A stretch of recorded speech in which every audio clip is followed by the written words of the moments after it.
Hey everybody, it's ZGP, and as you can see, things look a little different. Now, I'll indulge you. The first question you're probably asking is, what happened to Zelda? I was on the ball with Zelda, and then it just suddenly disappeared. Well, that's because last weekend was my first year anniversary with Jess. It's been a year since we started dating, so that's amazing, right? So much time has just flown by, it hasn't even felt like a year, but sure enough, it's been a year. You guys can see this is my M7 PreSonus mic that I'm currently recording with. This is hooked up to XLR, and I feel amazing about it with my adjustable boom arm. You might notice the resolution's a little bit different, and the positioning of the camera seems a little cooler. That's because this morning I bought myself a $30 tripod with... It's pretty much just a tripod. And what you're watching me through is I believe it's a PowerShot... It's a Canon PowerShot something 500. Oh, wait. Hang on. Excuse me. It's a PowerShot at... I saw it, but I didn't commit it to memory. I think it's an SX530. So, anybody that has one, you know exactly what I'm using. So this is an update video to essentially let you guys know that, no, I'm not having an issue with recording and uploading things again. Although I will say that Zelda's not finished. But speaking of Zelda, I don't expect it to run very much more than 20 parts. So, I think I still have... as of right now, I have not uploaded part 10. So, realistically, the project's half over. Now, I do have things lined up for when Zelda's done. I do have other things I want to record. Just a couple things that I've gotten recently that I've looked into that are different ways of recording. I do want to get into recording other systems, not just play Super Nintendo games all the time. I do want to record some randomizer stuff at some point. I know I started Wind Waker last year, and I might go back to that at some point, assuming... I mean, actually, I might actually just start a new one, because I got so far and got so much stuff in that I don't really kind of want to do what I was doing with it, because I don't know where I'm going to be. But yes, I do have projects lined up for when Zelda's done.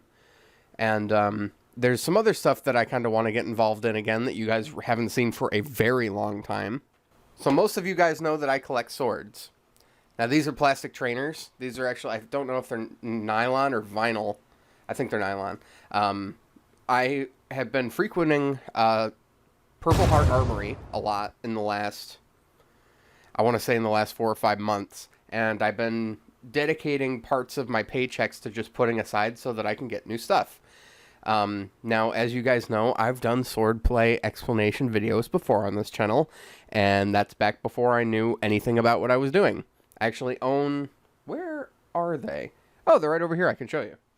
Now, you guys might remember that once upon a time I used to just kind of swing swords around and called myself a swordsman and said I knew what I was doing, but now I actually have treatises of actual sword fighting styles, so you can't say that I'm not well read on what I'm doing. I actually have the quote-unquote instruction manuals, or I guess they're more or less the guidebooks of a good foundation.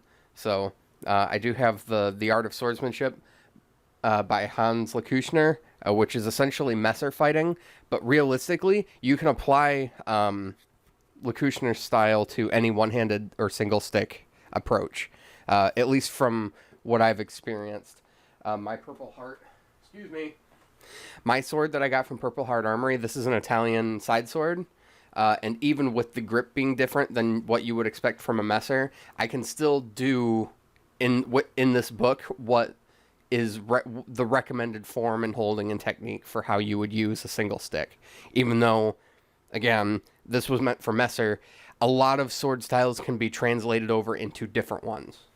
The other book I have is Fighting with German Longsword, the revised and expanded edition by Christian Henley Tobler, which essentially just goes over which one. I always screw this up because there's a brief history of everything right in the beginning, and I think this is Talhofer Longsword, if you'll give me a second.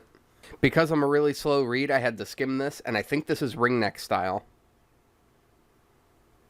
That's what it looks like. Commentaries on Johannes Lichtenauer's verse, as well as Secrets of German Medieval Swordsmanship, Sigmund Ringneck. So I think this is ringneck longsword style. But how do you practice longsword without a longsword? took care of that too.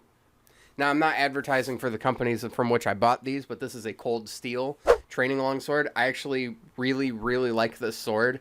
The only thing I don't like about it is the fact that the pommel has ends on it. I would much rather just have a rounded pear shape or even a disc, because these are not soft, and they can dig into your hands when you're not expecting them to. So realistically, just wear gloves, I guess, would be the answer to that. But so this is the kind of stuff I want to show you guys in the future. I've been having a lot of fun learning about this stuff on my own, and I would love to show you guys, even though there are infinitely more and better suited teachers out there than me for this kind of stuff. But yeah, so this is the state of the channel right now. Zelda's coming to an end soon because I'm more than half done with it. I have stuff lined up for after Zelda. I want to show you guys this stuff, at least when the weather starts to cool off a little bit. It's been very hot lately. Part of why I'm actually recording this with my microphone and not just the mic from the camera is because I have my fan running. I don't think I've turned my fan off in the last 2 months. So yeah, that pretty much covers everything. So thank you everybody so much for watching. This is ZGP Plus signing off. I'll see you guys later.